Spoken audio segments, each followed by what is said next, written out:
السلام عليكم ورحمة الله وبركاته. صباح الخير أو مساء الخير بحسب التوقيت اللي بتشوفونا فيه. طبعا احنا وعدناكم إن شاء الله إنه احنا هنتكلم عن القفز الفترة الجاية. قدمنا لكم الركوب وعد المسافة اللي هي متكونة من 4 خطوات على خط مستقيم. النهاردة هنتكلم عن الجيمناستيك. طبعا أنا حابب أقول حاجة وما تزعلوش مني، الفروسية خبرة وتعليم، مش تقليد أبدا. يعني عمر اللي هيبقى اللي بقاله 30 سنة في الرياضة مش زي اللي بقاله يوم. ومش معنى ان انا هروح اشوف حد بقاله 30 سنة صاحب خبرة حاطط تمرين زي ده على الارض، هروح احطه لحصاني ولنفسي واقول انا شفت فلان وهعمل نفس النتيجة، او خلاص انا كده وصلت للي هو وصل ليه فلان. لا، الشخص اللي رمى جيمناستيك بالطريقة ديت رماه مش بعد يوم ولا يومين من الفروسية، لا بعد يمكن 30 سنة. بعد ما اتعلم، بعد ما تدرب، بعد ما فهم المقصود، بعد ما فهم ايه اللي هيقدمه الجيمناستيك لحصانه، وهل حصانه محتاج ليه ولا لا، ايه اللي هيعود على الفارس كفارس في الجيمناستيك، ايه المشاكل اللي ممكن اتفاداها، وايه المميزات اللي ممكن اطلع بيها والنتائج.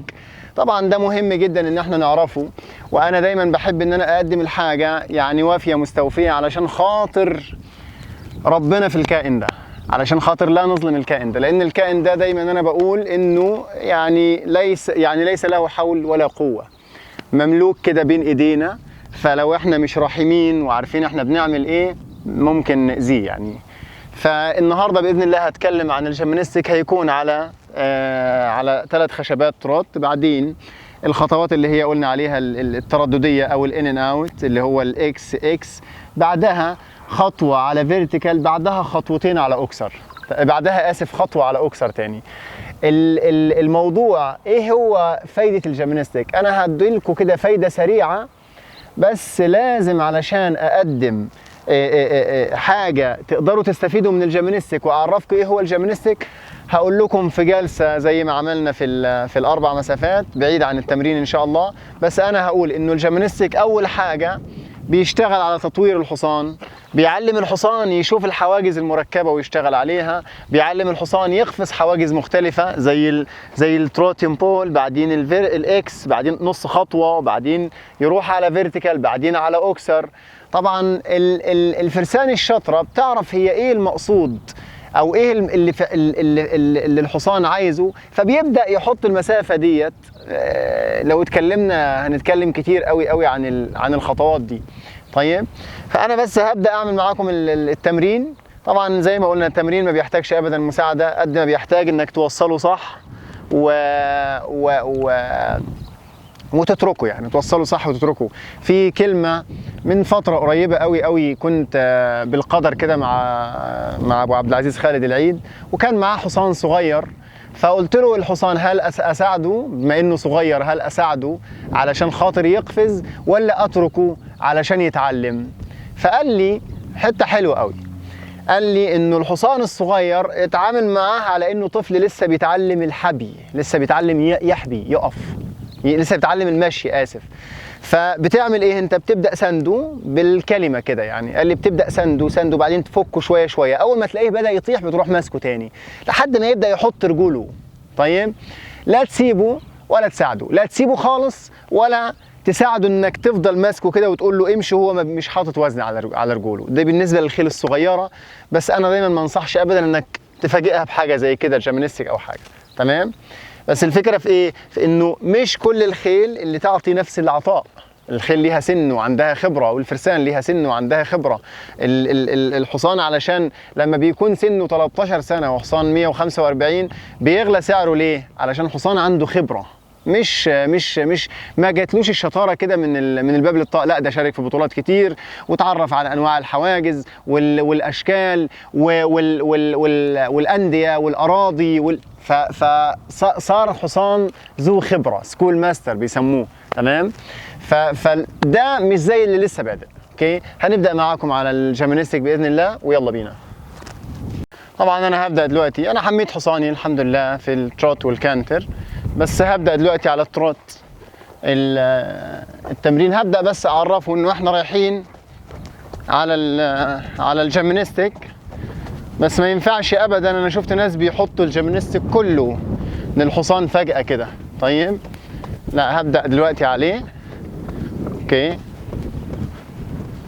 اوكي اوكي اوكي. دلوقتي انا عملت الاكس، هدخل على الاكس تمام مع التروت برضو. طبعا انا عامل 3 خشبات تروت. بعدين بدأنا بالاكس. دايما نشتغل بالطريقة دي ارجوك. اوكي ها، خلي الحصان يتعرف واحدة واحدة. اوكي اوكي هو هو. حط الاكس التاني كده. الحصان يبدأ يعرف انا قفزت الاول تروت، بعدين خدت اكس، بعدين اتحط لي اكس تاني، بعدين هيتحط لي فيرتيكال. طيب الدنيا تلاقيها سهلة وتمام، وبتاخد من حصانك اللي انت عاوزه بكل كويس يا بلال، بكل راحة. تمام، ما فاجئش بقى انا الحصان واخوفه وكده. هبدأ ادخل دلوقتي، مش هحط برضو الفيرتيكال، انا حطيت بس اكس وبعدين حطيت اكس، وبعدين هبدأ دلوقتي كل ده علشان خاطر ما اتخانقش مع الخيل واشتغل معاها واحدة واحدة. الفكرة ان انا عايزها تركز من غير خوف. طيب ها، ايدي سايبة اهو اهو. اوكي اوكي اوكي فيرتيكال يا بلال. طيب الحين في هنا خطوة. الخطوة دي ضيقة شوية لان الحصان ليه ضيقة، يعني الخطوة دي هرفع لكم مقاساتها، بس علشان تفهموا ليه ضيقة مهمة قوي انكم تعرفوا الحتة دي، عشان تعرفوا انها ليه ضيقة. لان الحصان بيطلع فاضي من هنا. طيب مش مندفع، بيطلع فاضي من هنا، فالخطوة دي بتكون شوية اقل من 6. ابدأ تاني. وباي. حصان جدا مركز الحمد لله، هادي جدا معايا، مفيش اي عراك ولا حاجة. طيب باي. 2. اوكي نعمل اوكسر بقى يا بلال. الحين سوينا الاوكسر، عملنا الاوكسر، فبقى خطوات تروت، 3 خشبات تروت، بعدين اكس، بعدين نص خطوة اكس، بعدين خطوة صغيرة فيرتيكال، بعدين خطوة عادية اوكسر. طيب هبدأ بالتمرين. كل ما كنت هادي كل ما كان الحصان مركز معاك وهادي. اوكي هبدأ بالتمرين كامل دلوقتي قبل ما نرفعه شوية. مش مطلوب منك انك تكسر رقبة الحصان، بس لو هو مديها لك اوريدي خلاص. ها، هبدأ عينك على الحاجز الأخير. اوكي اوكي اوكي اوكي. باي. طيب هنرفع شوية يا بلال، نرفع الأوكسر بس 4. 4 فوق. دايما رجلك معاه، حتى لو كنت متقدم بجسمك في الجيمناستيك، دايما رجلك معاه شوية، علشان أوقات الخيل ما بتشوفش الحاجز اللي هناك ده، بس الخيل بتشوف كل الخشب ده لقشة واحدة، يعني حتة واحدة. فلما يرجع لو رجلك قريبة بالطريقة دي، ممكن حنين حتى تجيب رجلي وانا فوق الحاجز.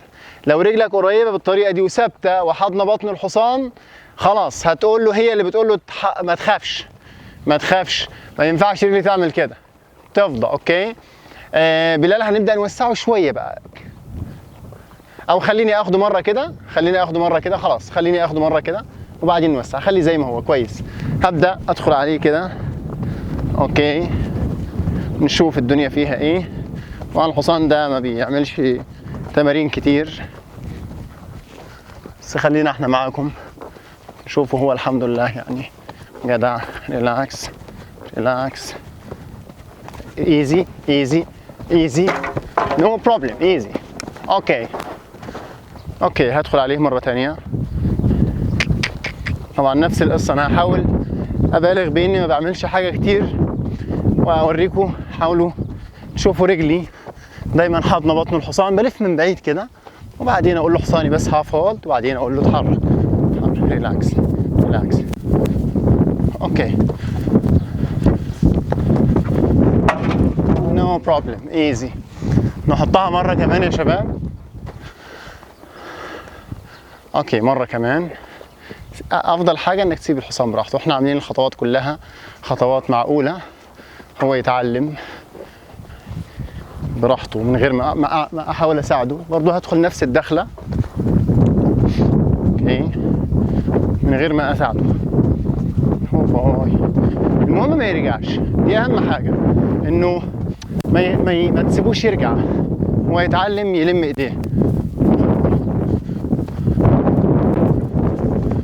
زي كده. باي. طيب اخو نعلى 2 بس فوق يا بلال، هنعلى 2 فوق بس. هاخد عرض شويه اشوفه في العرض كيفه، وهعلى 2 في الاكسر بس شويه قليل، وبعدين 2 اب. ايوه تمام. يعني شوفوا حنين يعني يمكن صورت ايوه كده نعلى 2 بس فوق. اي خرمين بس. يعني الفكرة ان احنا لما نيجي نعرض 2 بس. ايوه بس تمام اوكي. اي لا، فكرة ان احنا لما نيجي نعرض حتة صغيرة، مش لازم عرض يعني حاجة بسيطة. لو انا عايز اعرض اكتر فهبدأ برضو اعرض كبير بنفس القصة بالتدريج، زي ما بدأت اعلي بالتدريج هعرض بالتدريج. اوكي يلا خدها لي مرتين وخلاص. ممكن بالراحة بالراحة. ريلاكس. اوكي او باي. طيب كل حاجة تيجي بالراحة، كل حاجة تيجي بالهداوة، بالعراك ما بتجيش. طيب الإحساس هو المتحكم في الخيل مش العضلات، العضلات هي اللي كسبانة. خدها مرة أخيرة حنين وشكرا.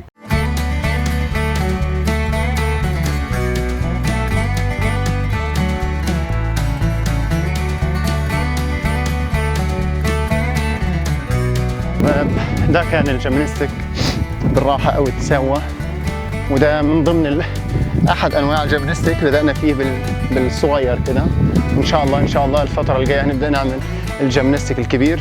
كل الخيل بتحتاجه، سواء الخيل اللي هي أبطال أو الخيل اللي هي بتتجهز عشان تكون أبطال. أوكي كل الخيل بتحتاجه. حتى لو أنا عندي حصان بينط الجران بري لازم ابدا اسوي له جيمناستيك. اوكي يعني مش مثلا الخيل الصغير. طيب خلاص خلصنا والله. هاخد بس خطوه بس كانتر. اوكي كانتر بس.